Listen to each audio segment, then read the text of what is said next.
This is Lisa from Mobile Tech Review, and here's a laptop I think everybody's been pretty excited about. This is the Asus ZenBook UX501 Pro. It's sort of like the Asus G501, the slim gamer, only in a kind of more business classy. I want to compete with the 15-inch Retina MacBook Pro casing. Really good specs, 15.6-inch 4K display on this guy, quad-core Intel CPU, and dedicated NVIDIA GTX 960M graphics. So for you gamers, it packs some punch too. We're going to look at it now. So here it is, yet another Asus ZenBook. And what's different about this is most, but not all, ZenBook UX products are 13-inch Ultrabooks. This is a 15.6-inch machine. So for those of you who like living large, take a look. This is not your average Ultrabook either. This guy is a powerhouse quad-core Intel CPU inside. Very good dedicated graphics. The NVIDIA GTX 960M, 2 gigs of DDR5 VRAM inside, 16 gigs of RAM, a very fast PCIe SSD. It's an X4 SSD, 512 gigs. That's a lot of good stuff. You got a 4K Samsung display in here, PLS technology. So you're probably thinking already, wow, this must be $2,000, right? No, this is Asus. They somehow managed to do this. It's not $2,000. It is $1,500. What a bargain, as we say in Boston. Swirl aluminum lid, the signature Asus look right here. And then the color is pretty good and the finish is pretty good. It shows fingerprints, but not hideously like some ZenBook models. Metal everywhere. Inside the chassis, part of the chassis internals are plastic. Overall, it's pretty rigid. Anybody who says that they can bend this really goes to the gym a whole lot more than I do, and I go to the gym a lot. It's a good-looking machine. Asus says 4.5 pounds. Now, the interesting thing is sometimes they mention a 3-cell battery, more often the 6-cell. Maybe they're talking about with a 3-cell, because our 6-cell battery model weighs 5 pounds, according to our digital scale. So that makes it certainly much lighter than most any Alienware or big beefy gaming laptop on the market. And it's part of that new popular trend for a reason of the 15-inch thin and light gaming / professional laptop. Gaming, because it has GeForce graphics, this does not have NVIDIA Quadro graphics, so it's not a CAD workstation sort of machine, obviously, but it can handle CAD just fine as well. It can handle Adobe Premiere, Photoshop all day long, all that sort of thing. But the GTX 960M latest generation is a very powerful graphics card. Sure, it's not the 970M, obviously, that you might get in the MSI GS60 Ghost Pro, for example, which is an out-and-out, I am a gaming laptop, even though I'm thin and light kind of machine, but 960M can hold up. We're going to have a separate video showing a bunch of today's most popular and demanding games, so you can see how this does, but let me tell you, it does pretty well. So looking around the machine, not a super duper amount of ports, given that it's a 15-inch, but you can see the contrasting tones here, by the way, looks good. So we plug our power adapter in. There's a DisplayPort. Now, Asus mentions optional Thunderbolt. Ours is marked as DisplayPort, and when I plugged in my Thunderbolt, it didn't display. It didn't know what to do with it. HDMI, USB 3.0 port. On the front edge, we have LED indicators, SSD status, charging, whether the machine is on or sleeping.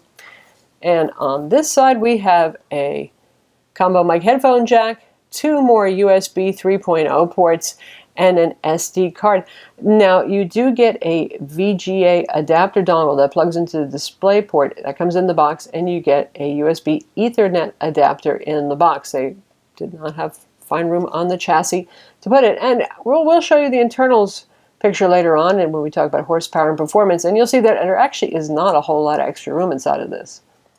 Now, while we're talking about the SD card, you think in a machine this big that the card would not stick out much? Oh my gosh, it sticks out a whole lot, doesn't it? There you go.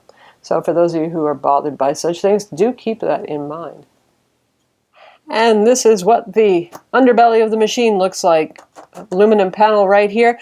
10 Torx screws, T5 screws. Take your time, that's a lot of screws right there. If you want to take it off to access the internals to do upgrades, and you have to remove the rear rubber feet. This one, and you'll find 2 Phillips head screws in addition that you need to unscrew before you can take off the bottom cover. Once you've done that, the cover comes off pretty easily. Now inside you've got a PCIe SSD, like I said, there's one M2 slot, there's a socketed wireless card.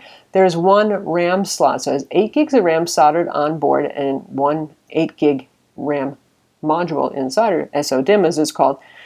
And that's pretty much besides the 96 watt-hour 6-cell battery inside. The speakers drive from right there.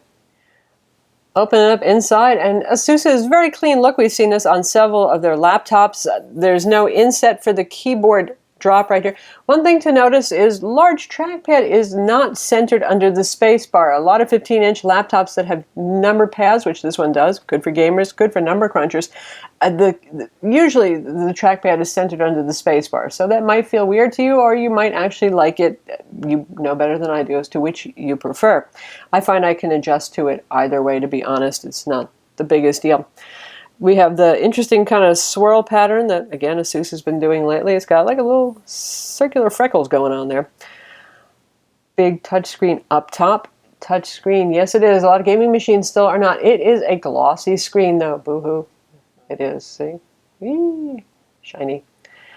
It's a nice enough screen. It's a Samsung 15.6-inch 4K display. We'll get more into the display later though. We'll talk about that. Hinge is pretty firm on this guy.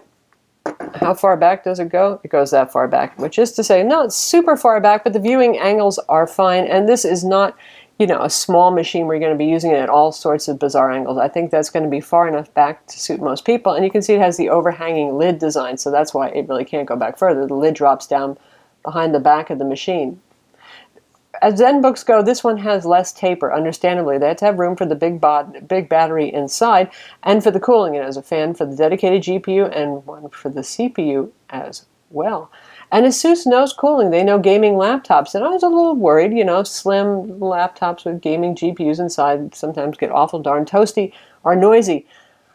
Not any worse than the 15-inch Retina MacBook Pro or the HP Omen 15. If you're gaming, you're going to hear the fan. That's true of pretty much any gaming PC. Otherwise, like right now, obviously, just idling around, it's completely silent. It does not get burningly hot. Throttling on this, really not much of a problem. It's quite nice now. The 15-inch Retina MacBook Pro will take it up to about 90 degrees centigrade. 100 is the ceiling. And this one, at worst, goes to 85 for the CPU, so that's not as bad. The Dell XPS 15, which really is not designed for extended bouts of gaming without doing some throttling, will do a lot more throttling than this. The Asus was pretty impressive. We ran a whole lot of benchmarks on it. That's a good way to get a machine to throttle, and didn't have problems with it throttling GPU or CPU, really. So, well done there. You'll get toasty on the bottom. It is aluminum. It is a gaming laptop, but it's not going to set your pants on fire. The keyboard is a typical ZenBook keyboard, which is to say, when you type on it, you think, well, it's got okay travel. It's not bad at all. It's pretty decent travel. The tactile feel isn't awesome, but somehow you type pretty well on it. That's what I find. So it might not feel as cushy as an XPS 15 keyboard or a ThinkPad keyboard, but it's a good enough typer. It also has multi-stage backlighting. You can control it from the FN row. 3 stages of backlighting to choose from, all white. So this is not the glitzy gamer look. Asus has the Rogue G501 for, you know, the gaming line and other gaming laptops. So this one's pretty well stayed in its looks. Alrighty, so we have a 4K display here, and just to illustrate the challenge right now, we've got Photoshop, CC, the whole CC suite of applications here. And I'll show you what that looks like, because those are the ones that actually handle scaling well. But notice how tiny the UI is for the Creative Cloud installer itself, right? The little words there. Even though we have desktop scaling set to 200%, this is the dilemma with a 4K display, where you'll notice that some things just don't scale well. That's not Asus's fault. That's just the way. It's not even actually Microsoft's fault. It's Adobe's fault in this case, and how many application developers have or have not gotten on board with respecting Windows DPI scaling. Granted, Adobe has a more challenging time of it because they actually have to maintain the image scaling or the video scaling you're looking at. Anyway, 4K is nice for those of you who do work on high-resolution photos or 4K video or even 1080p video, because you've got a lot of room for your palettes here surrounding your workspace. For gaming, it's not the most brilliant idea. Really, laptop graphics, even when you're talking about the GTX 970M, okay, if you got 980M. They're still not really up to serious high quality gaming at 4K resolutions anyway. But again, this one is more for the professional apps user, so where you might be doing photo and video editing and want that kind of resolution. It's a perfectly pleasant display right here. Once in a while with the naked eye, I can see a little backlight refresh depending on where brightness is set at, and that's after turning off all of the auto brightness settings. But other than that, viewing angles are IPS-like and quite good, other than the glare. Our giraffe is staying nice and visible there. It's a bright panel. It measures almost 300 nits of brightness to 94.3 nits of brightness. That's pretty good. Black levels not too superb on this display, unfortunately, at 0.56. And now that we switched our background here to show you the color gamut of the display, in fact, you can see the black levels. Backlight bleed rather, no, not so much. There really isn't any, but other than reflections, of course. The black isn't that deep a black. Anyway, for color gamut, it looks pretty good. It is 75% of Adobe RGB, which is right up there with the top Ultrabooks, and 94% of sRGB. Usually we see 95 to 99%. That's funny that that's a little bit lower, but the Adobe RGB isn't. And we ran our tests multiple times just to see if that in fact was correct. And it is correct. Now 94% isn't that bad. I mean, a lot of 95% displays are pretty good. Now, I will say one thing. The calibration from the factory was pretty darn off. And even after calibration, I just could not get it to be perfect. And I'll show you what I mean. We'll go back to the desktop and we're going to switch over to Photoshop. And here's a photograph of a couple of Asus Zen phones. And I can tell you the white balance was off on this picture. And on any calibrated monitor, I would see that the background was kind of blue-green, a little sickly kind of green, and had to be corrected. Oddly enough, this display, whether calibration is turned on or off of this, makes the background look perfectly white. So see, the dilemma is for those of you who are photo or video professionals, where you really have to make sure you get your colors white. You want people to see white backgrounds, right? You might be fooled to think you got white when you don't. So it is not a perfect display. For those of you who are not graphics professionals, it is perfectly fine. The actual resolution of the panel, by the way, is 3840 by 2160. Contrast ratio is 530 to 1. Again, a little on the low side. Usually we see in the 700s to 1. Looking at it, it looks just fine. You really can't tell. The high resolution photo of our friendly zoo animals over here. Once we get out of Photoshop, not a problem.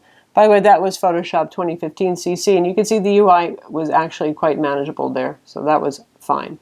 Tested this with Lightroom as well, and I was actually surprised it wasn't wildly faster than my dual-core 13-inch Retina MacBook Pro, where I use Lightroom a lot too, or my HP Spectre X360, but that's Lightroom's fault. That's not this machine's fault. It really just isn't as well optimized under Windows as it could be for multi-core processors. Speaking of processors, we haven't mentioned exactly what CPU is in here. This is still Intel 4th generation Haswell quad-core. Why is that? Because the 47-watt quad-core mobile processors were delayed by Intel, so we've seen quite a few quad-core machines come out still running Haswell. Now, MSI claims they're going to be having a 5th generation Broadwell. But the difference between Haswell and Broadwell is a little bit better battery life and a little bit better integrated graphics, which really doesn't matter for this class of machines so much, where 5% battery life, 7% still isn't going to help you all that much, and you've got the dedicated graphics whenever you need strong graphics power. Anyway, it has the Core i7-4720HQ. That's a 2.6 gigahertz. That's the base clock rate. Of course, it has turbo boost to go higher. Here's clock speed. HD 4600 graphics, switchable via NVIDIA Optimus with the GTX 960M dedicated graphics. So the machine can pick and choose when it switches, and you can actually assign a GPU if you want by right-clicking on any application and just saying run with and choose your graphics processor there. Now, when we got the machine from Asus, this is a review unit, it didn't have NVIDIA GeForce Experience software installed on it, so we did, so we could update to the latest driver. You probably want to go ahead and download that too, particularly if you're a gamer, so you get the best performance. So how does the machine do on benchmarks? Well, you can see here's our PC Mark 8 score right there, 3050, very well. In many cases, it mops the floor with the Dell XPS 15 because that has the old NVIDIA GT750M graphics 2 generations older and also a little bit lower end, just a little bit lower end there. So for those of you who are gamers and thinking about between those two machines, this one really handles heat a whole lot better and is just an awful lot faster. Now, HP recently refreshed the Omen to go from the 860M to the 960M. Generational difference, performance is a bit higher too. So between those two, it's going to be a closer horse race. And it depends who you like better, HP or Asus, and which look you like better and how you feel about the Omen's ports all being on the back. For PC Mark 7, it scored 6,115. And again, this has a 512 gig fast PCIe X4 SSD and 16 gigs of RAM. So how about graphics? Obviously you probably care a lot about that if you're looking at this machine. You can see our 3D Mark scores. This is for Ice Storm Unlimited, 118,776. Nice. And for a much more demanding test, we have the CloudGate score for 14,616. And where does this rank? It shows you right here, better than 73% of all results. So for Firestrike, it scored 3,923, which is also scoring pretty high right there. You can see, not as high as the other test, but pretty darn good. Is it sufficient for most people's uses, even if you want to play, like I said, Battlefield 4, a little DAI? Yeah, it is. Now we're going to test out those speakers with Bang & Olufsen audio. Honestly, ZenBooks have not been the loudest campers or the fullest. But before we do that, I just want to mention one thing about the ports. We have cut aluminum here on the sides. There are cutouts on the chassis for all the ports, and they're a little bit sharp. That when I took my SD card out, it actually scraped a little bit of the label off of it. So be careful of these ports, and maybe you know, this is a little bit cheaper than some of the competition, and you know, Asus has to save a little money here and there, and I suspect this is one of the reasons why it's cheaper. They save a little money on that machining and chamfering all the little port corners. Anyway, let's take a look at our Dell XPS 15 4K review on mobiletechreview.com, and we'll play the video. Volume is at 75% right now, so you'll be able to hear what the speakers are like. The UHD 4K display is a sharp IGZO panel, and it really is lovely. This is also, well, it comes with the top of the line. It's kind of tinny and pathetic, no? Let's max it out. For those of you who are looking for a 15-inch Retina MacBook Pro competitor in the world of Windows, well, this would be it, and it's just as expensive, too. That's the drawback there we're talking to. That's 100% now. So, get yourself a nice set of external speakers or headphones for this laptop. Lastly, let's talk about wireless. We have, oddly, Intel Wi-Fi 7260. It's AC card, that's good, dual band AC, and it's actually performed pretty well. We haven't any odd disconnects. We did have some problems with it, not wanting to play with network attached storage on our network.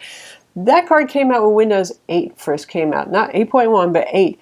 And Intel usually makes really good wireless cards, and that one was a misstep. They've since replaced it with the 7265, and that behaves a lot better. Faster throughput speeds, more reliable. For some reason, Asus didn't go with it. And it also has Bluetooth on board as well, Bluetooth 4.0. So again, we haven't had network disconnect kind of issues, just is a little bit pickier about using network devices, and the throughput, instead of getting around 866, we get about 760 meg per second. Gaming laptops don't have petite power supplies, so this is obviously no Ultrabook CP power supply, is it? It's pretty big. This is what it looks like. Sufficiently powerful enough to actually charge or keep a charge while playing games that use the dedicated graphics. That's a good thing. Again, 96 watt-hour 6-cell battery inside, nominally sealed inside. If you unscrew the bottom, you can have access to it. Around 6 hours. We're just doing mixed productivity use, using auto brightness or keeping the brightness at 50%, 40% in that range, Wi-Fi on and active. I don't think you could possibly, at those settings, get more than 6 hours out of this. The good news is that's actually very good for slim and light gaming laptops. Very few of them achieve that. Of course, the 15-inch Retina MacBook Pro exceeds that by several hours, but things like the MSI GS60 Ghost Pro, which is an all-out gamer, really does about 3.5 hours. So, not too bad there. Slim and light but powerful sort of gaming machines, well, it really is a gaming machine, are all the rage right now, right? people aren't asking so much for reviews of the latest big tank of a gamer laptop. It's more about these guys, the MSI GS60 Ghost Pro, the HP Omen 15, obviously the Razer Blade 2. There are a lot of hot, thin laptops, so Asus certainly has some competition. Nominally the 15-inch Retina MacBook Pro if you get the dedicated graphics model, but that's really geared more towards professional apps and not gaming under Windows. Anyway, you have a lot of choices. This one, you know Asus, they're always good at bringing a nice product in at a lower price. This one's one of the most affordable at $1,500, though the Omen, that's around the same price too. The MSI and the Razer Blade are going to cost you more. It's a very nice machine for the money. Oh, and let's not forget the Dell XPS 15 too, that we recently reviewed in the 4K edition. Besides, horsepower-wise, particularly in graphics, this mops the floor with the XPS 15. In terms of gaming prowess, you don't get the 970M that you might get in some of the higher-end, really gaming-oriented ones, like the MSI, for example, that I mentioned, but it has enough power to play a lot of games like Battlefield 4 on high settings. It's a good-looking machine. At 5 pounds, it's not too heavy, and better yet, unlike dedicated gaming PCs that often really stink when it comes to battery life, you can get about 6 hours out of this unplugged, which is appealing, not when you're gaming, just when you're using it for productivity stuff. So not a bad machine, not a perfect machine, but overall quite nice. I'm Lisa from Mobile Tech Review. Be sure to visit our website for the full written review and hit that like button.